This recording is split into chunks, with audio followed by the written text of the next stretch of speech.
if we can go from being sedentary to just doing a little bit, that the effect on cardiovascular health is the greatest there. Just going from nothing to a little bit has the most dramatic effect on cardiovascular health than going from, say, moderate to vigorous or light to moderate. It's going from sedentary to just a little bit is the highest impact you can have on your cardiovascular health.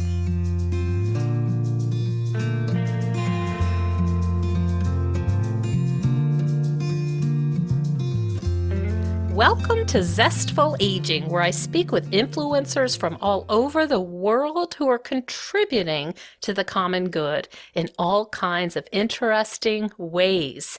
Contributing to the common good in even the smallest of ways is one of the scientifically proven ways we can age with vitality and deep contentment. I'm your host, Nicole Christina, psychotherapist and fellow Zestful Ager. My goal is to share optimism about aging and introduce you to guests who will inspire you to live with zest. And to find out more about my podcast, my web courses, and my book, Not Just Chatting, How to Become a Master Podcast Interviewer, hop on over to zestfulaging.com. And while you're there, sign up for my weekly email newsletter, The Insider, where you will get behind-the-scenes looks at upcoming episodes and other fun and quirky tidbits, including many pictures of my puppy Frankie in the snow.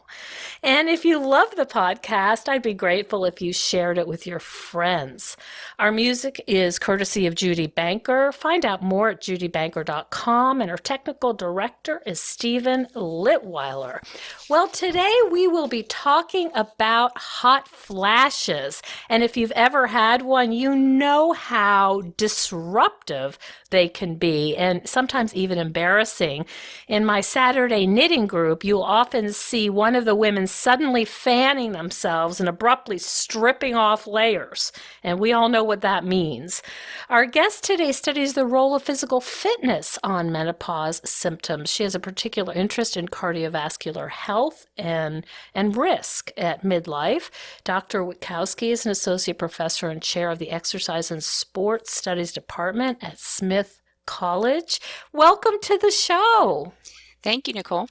I'm so happy to have you because I know personally, as we probably all do, people who are really struggling with hot flashes and don't necessarily understand what's going on, what might be helpful, when they're going to end. And they can be kind of upsetting. I mean, I'm thinking about, waking up in the middle of the night, just being drenched. It can be a little bit unsettling and like, when is this going to end? And I know that is a subject of your research. And I guess the first question is, why is the transition to menopause a period sort of worth studying for you? And why is it a period of vulnerability, health vulnerability? Sure.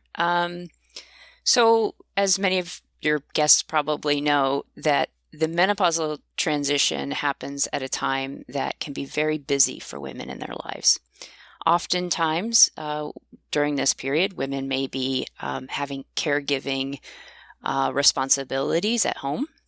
They may also have caregiving responsibilities for aging parents. Mm-hmm. Many times they're in a level in their career, let's say, where they're mid-career, which means they have more responsibilities. Maybe they're trying to also have some leadership roles, break through some glass ceilings. It becomes very difficult for women to manage their health in this period. Go to the doctor, take time for the things that rejuvenate your body and physical activity. It becomes very difficult to balance all of these things and take care of yourself. And we know that data shows that only about 3 to 7% of midlife women are meeting the current recommendations for things such as physical activity. So it's a time when women in particular are stretched in a lot of different ways. So it leads to this vulnerability in their health. I see. So, as a therapist, what I think of is like sort of overwhelm, stress, feeling, um, burnout is a word that gets tossed around. I In your research, is there a connection between mental health, emotional health, and menopausal symptoms? Yeah. Now, I haven't done that research myself. We are interested in looking at some of that data. We are collecting some data on depression and anxiety in our current work. But it has already been shown that, particularly for women in midlife, perimenopausal women, those are women who haven't undergone the final menstrual period, but they're getting close, that they do have increased risk for anxiety and depression. So it is definitely not just a period of vulnerability for your physical health, but also your mental health and well-being. And your focus is really the relationship between physical activity and hot flashes. Yeah, that's what we've been Mhm. focusing on for most recently, and that really came about because both are related to cardiovascular disease risk, which is what you mentioned. That is sort of my over the umbrella of the things that I'm interested in. And it turns out that we know physical activity is something that can reduce cardiovascular disease risk. But it turns out that hot flashes, that the increased incidence and severity of hot flashes can also be related to cardiovascular disease outcomes. So you use it as somewhat of a marker? Well, we're trying to understand that a little bit better. So the data on sort of why the hot flashes are related to cardiovascular disease risk, there are a whole host of reasons why that could be. It could be anything from something physiological, right? That maybe there's something happening in the cardiovascular system that is reflected in both hot flashes and the risk for heart disease. But it could also be that just having hot flashes disrupts your life. It makes more Mm-hmm. stress. It doesn't allow you to Mm-hmm. sleep well. And we know that when you don't have quality sleep, which is one of the big complaints of women through the perimenopausal and the menopausal transition, when you don't get good sleep, then you do have more risk for heart disease as well. So Mm-hmm. it kind of all comes together at this Yes, I can nexus. It really becomes this period where all these things are happening, and I'm just really interested in trying to understand and get more evidence so that we can make better recommendations for women through this period. And when you say physical activity, are you thinking of anything specific like aerobic exercise, or are you just talking about basic activity, movement, walking, that kind of thing?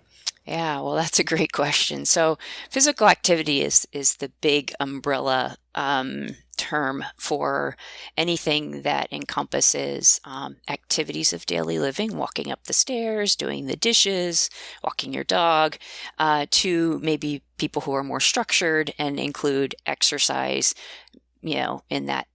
So they go on a run, or something that is specifically for a period of a certain period of time, and they're Mm-hmm. doing it for health benefits.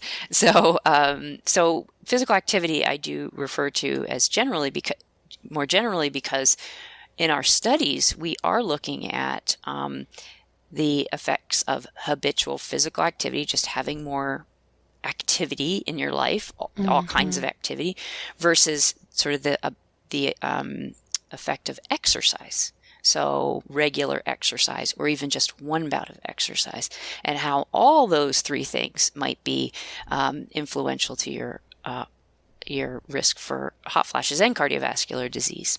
I see. Are you dealing with mood swings, difficulty focusing, or an overwhelming amount of stress? You are not alone. When it comes to mental wellness, nutrition has a lot to do with what goes on in our brains.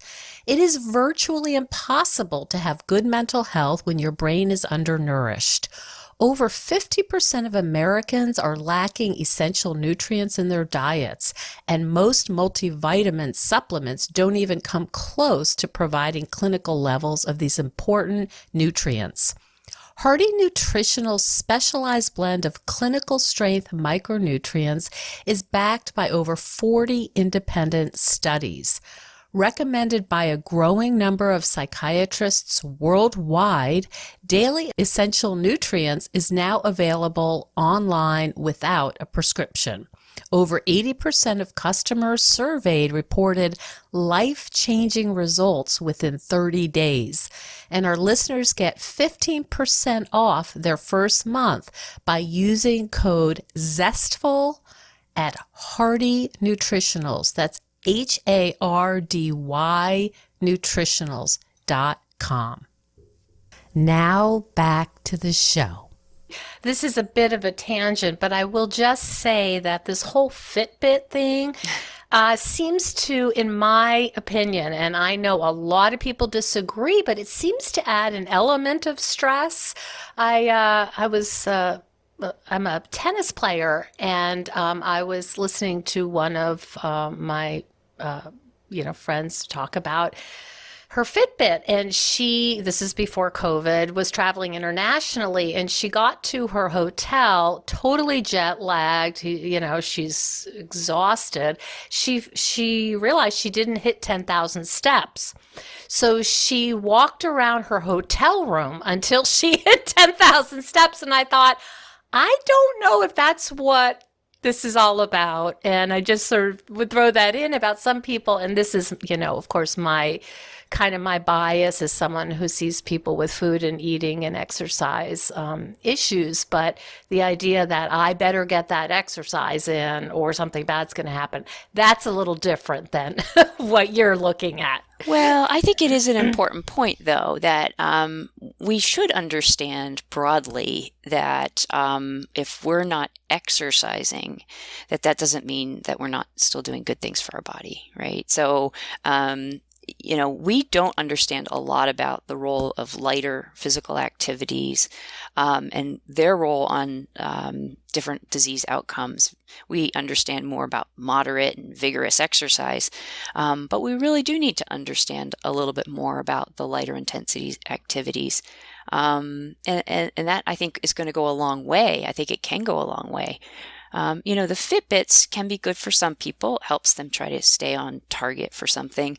But it has this feedback system to you where it's giving you some information about are you accomplishing your goal or not accomplishing your goal? Mm-hmm. And that can put extra stress on somebody. I mean, I have to say that I don't wear an activity tracker.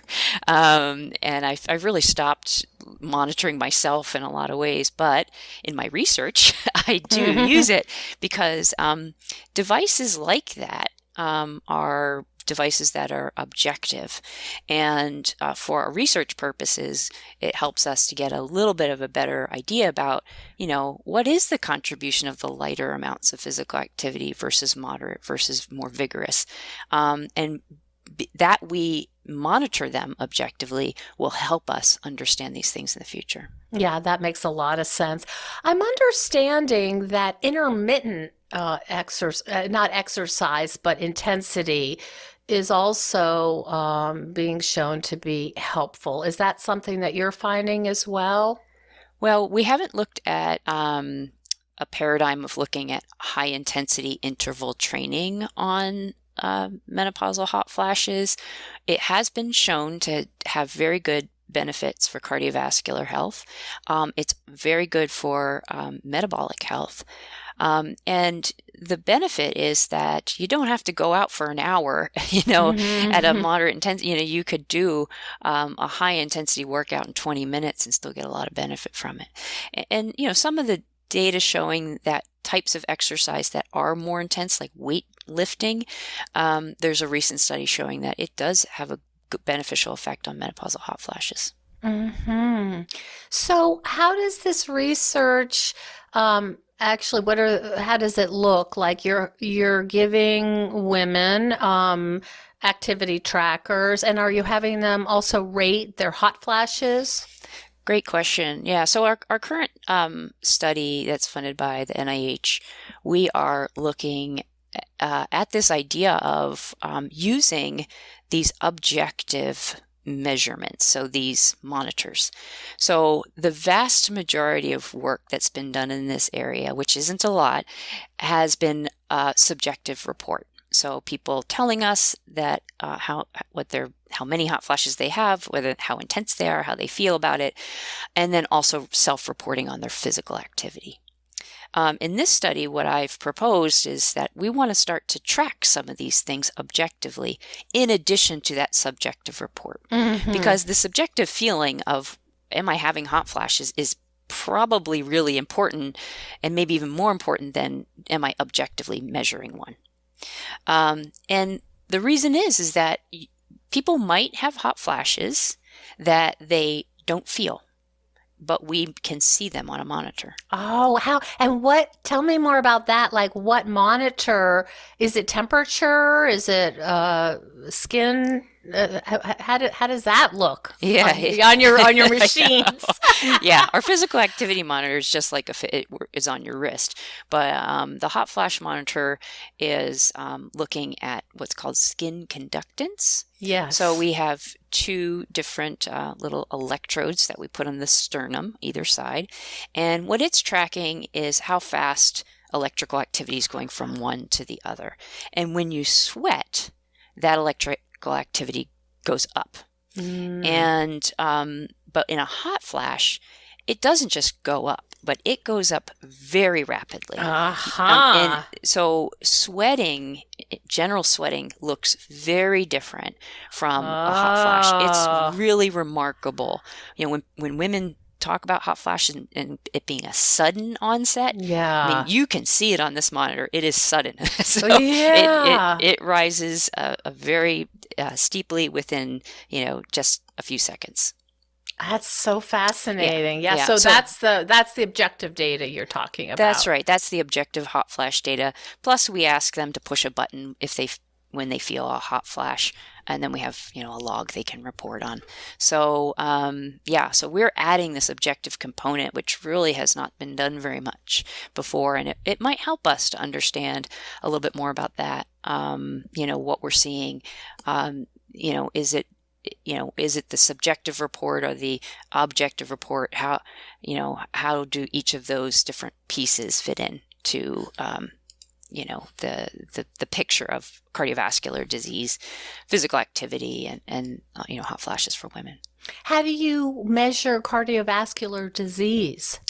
Great question. So we take a lot of measurements regarding a woman's cardiovascular disease status. So we measure blood pressure and cholesterol. We do all those sort of normal things that you would get in the doctor's office. But one of the things that we do several tests that you don't get in the doctor's office. And one of the things I'm interested in are the very earliest signs that something could be starting to go wrong. And those early signs have to do with the blood vessels and how they react and how flexible they are and how stiff they are. So we have several tests that we can do in the lab where we can look at the reactivity, how a blood vessel can dilate or open up.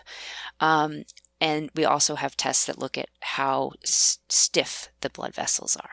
And is that necessarily, are we thinking about cholesterol buildup with stiffness, or is that something else? Well, actually, the stiffness of the blood vessels can happen without cholesterol deposition or without atherosclerosis. So this is why it's important for us to look at these subclinical measures. The other reason is that we know, high blood pressure is bad, high cholesterol is bad, blood sugar, all that kind of stuff. But it turns out that those traditional ways to look at risk maybe aren't as predictive for women as they are men. So we are very interested in understanding, maybe there's more subtle factors out there that might be telling us, okay, there's something starting to go wrong here. And that's important because we want to know early, the earlier we know, the more change we can make. And I think this is such a good point because, as we know, for many, many years, and you'd have to tell me, if it's still going on, but the research on heart health has been largely done on men and then generalized, Right. which isn't terribly helpful. So it It sounds is like not. it sounds like what you're saying It is is not. Yeah. we need to look at this in a much more subtle way, understanding that there are probably gender differences, and that's important. Yeah, and that's my, focus here. And when we, in my lab, we study, conditions that are, specific to women, or in this case, or in people who will experience menopause. And so it's a thing that we need to think about, and has already been shown that there are female specific conditions that lead to higher risk for heart disease. If a woman has had preeclampsia, that's hypertension during her pregnancy, if she's had gestational diabetes during her pregnancy, those are female-specific conditions. And women are at a 2 to 2.5-fold higher risk for heart disease later in life if they've had those things happen to them. So, there are female-specific things going on here. And menopause is another one of them that we have undergo this change, this transition, where our body's trying to adapt to changes in hormone levels. And it is very specific in the way it happens to women. That's really fascinating.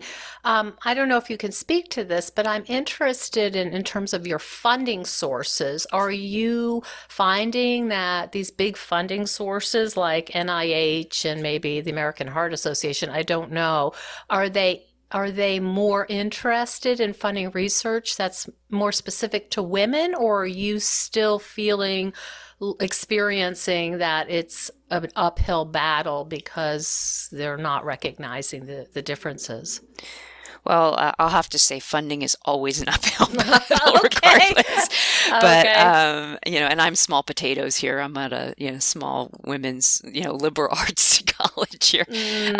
But nevertheless, we do work to get funding. And I have to say, it's been nice to see that, funders like the NIH are saying that, we have to, you have to show, that you're going to have equal representation and across age span, gender, sex, unless you have a compelling reason not to include, a certain group. So in terms of that, it does help us. And the research on women, we have been underrepresented in research studies in general. So there is an acknowledgement to that.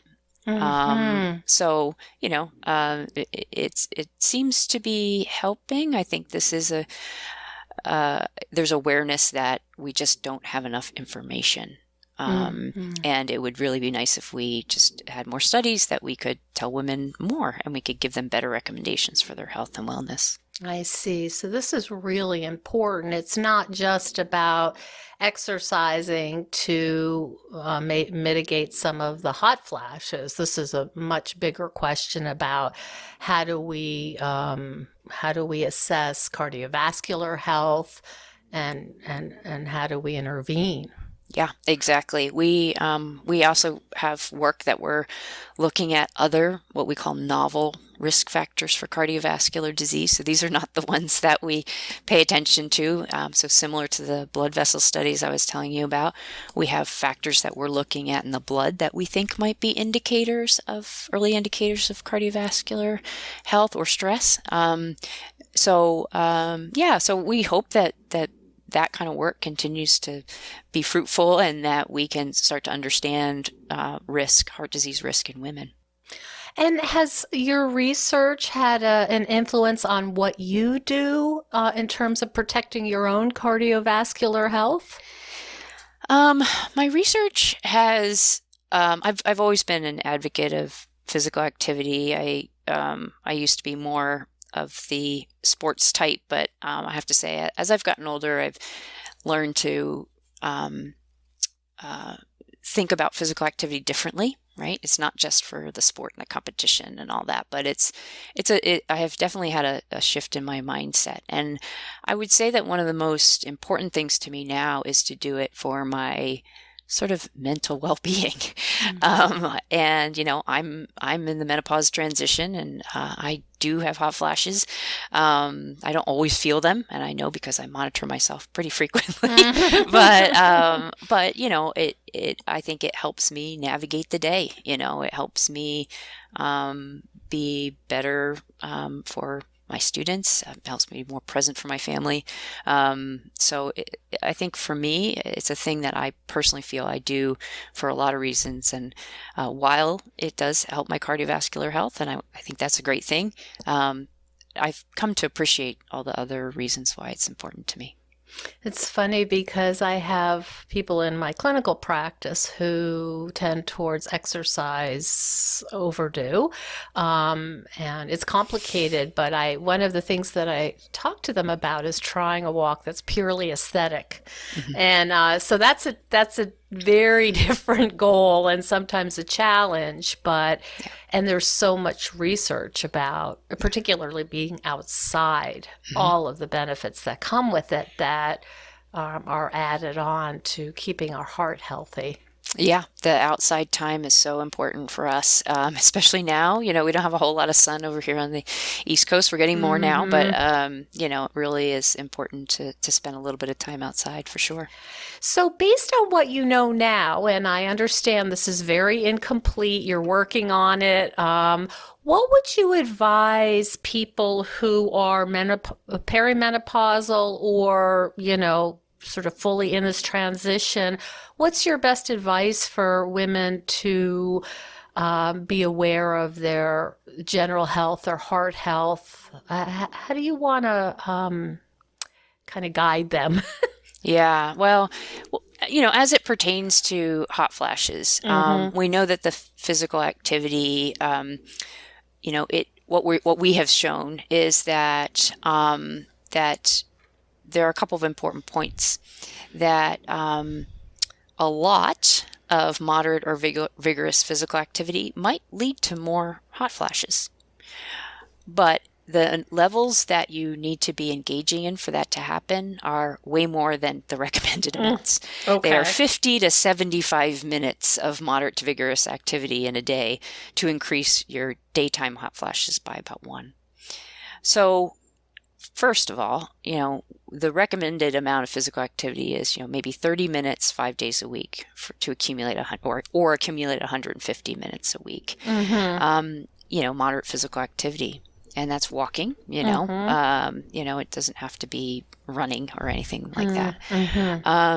And the other thing is that we found recently in this one analysis that the light intensity physical activity had really no effect on the hot flashes. Didn't make them worse, didn't make them better. So light's good, in terms of it's not going to make things worse. So the current recommendations in terms of physical activity are I think, a decent rule of thumb right now that we're seeing.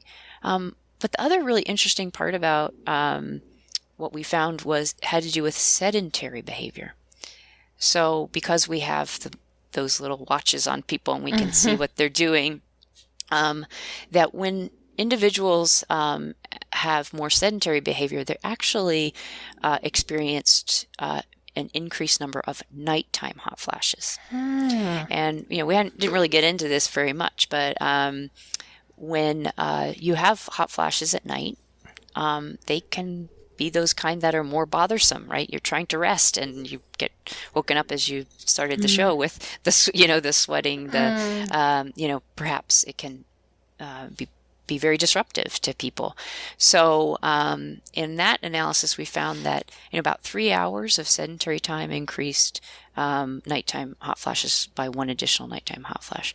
So if we put those two things together, it takes a lot of physical activity to make more hot flashes. I easily sit 3 hours a day, Oh, just with sure. my job, and so Yes.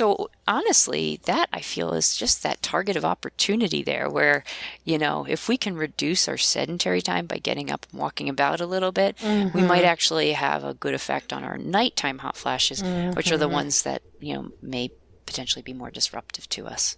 And when you say, of course I mean, I'm a psychotherapist, but that's all we do.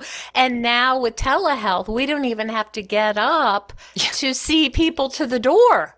And so it's wow, it's a whole new challenge.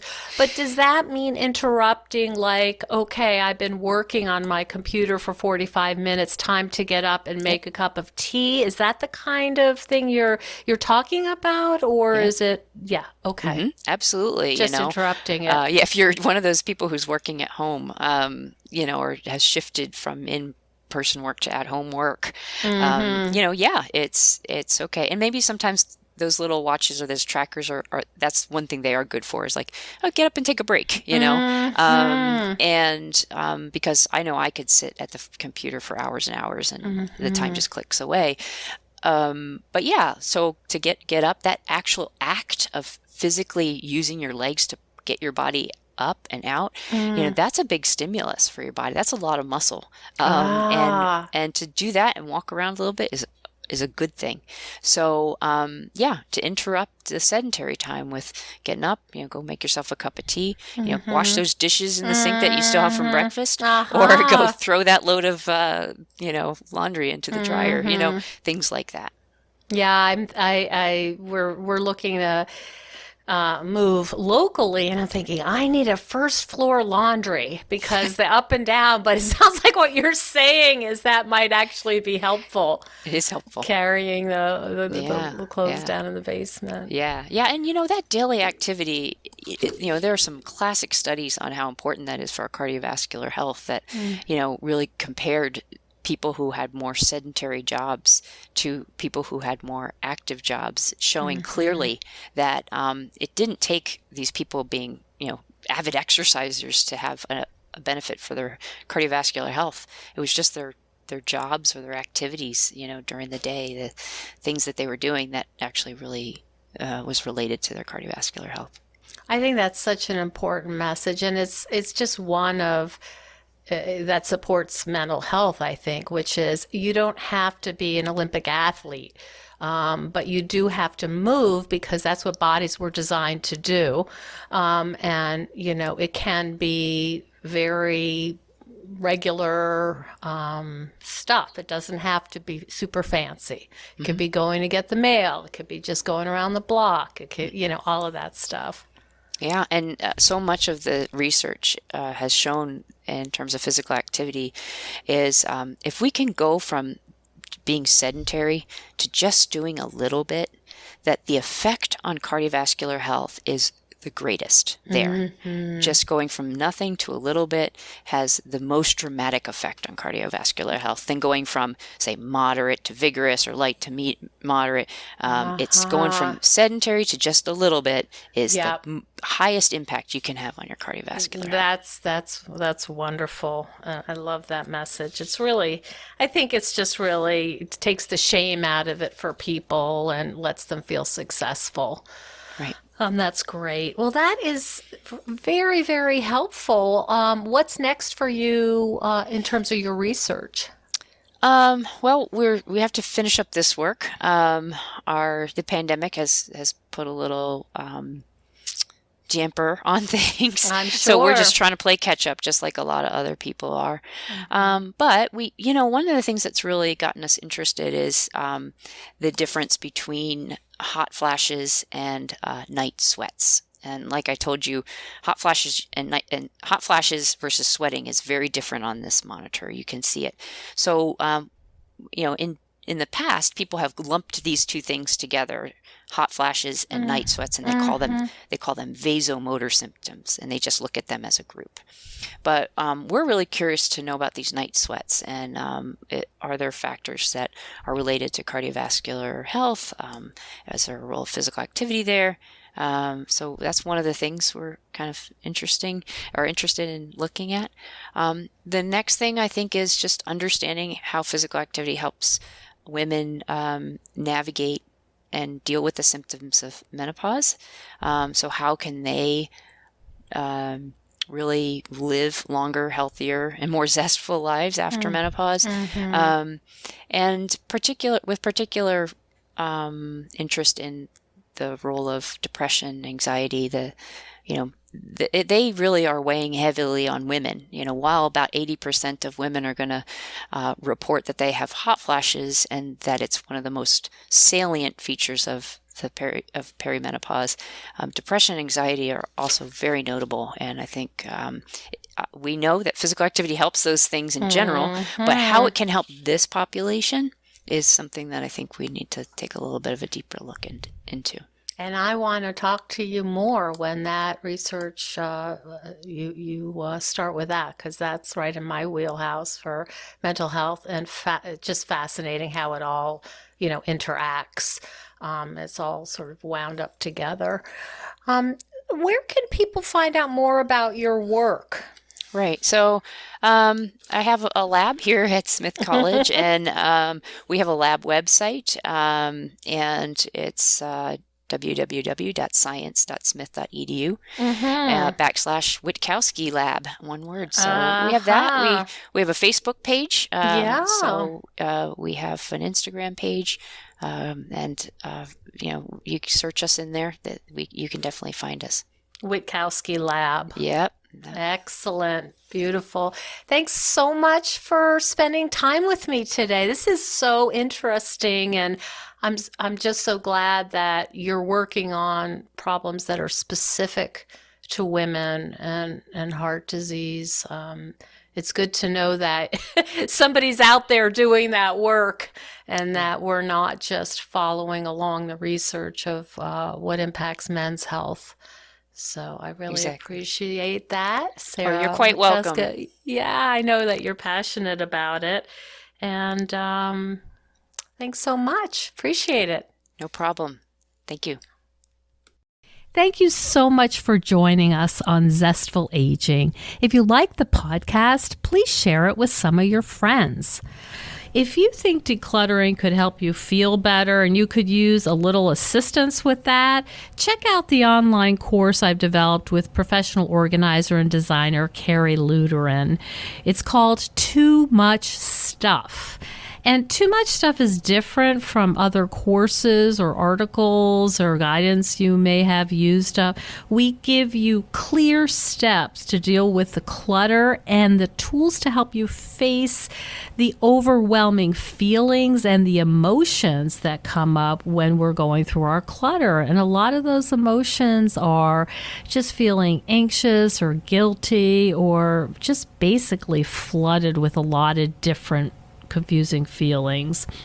The course is really practical. It's realistic. The lessons are short and punchy, and they're really manageable. We're not trying to set you up for some long exploratory, super in-depth, burdensome experience. We want something really helpful for you right now. We all need help with our anxiety. So being surrounded by more calm and less chaos can really help. So now's a good time to clear out the clutter so we can focus on what's really important in our lives. So find out more at zestfulaging.com. You'll see more about this under the web courses tab. If you have any questions, just shoot me an email at zestfulaging@gmail.com. Thanks so much. And stay tuned next week for another interview with a fascinating and inspiring guest.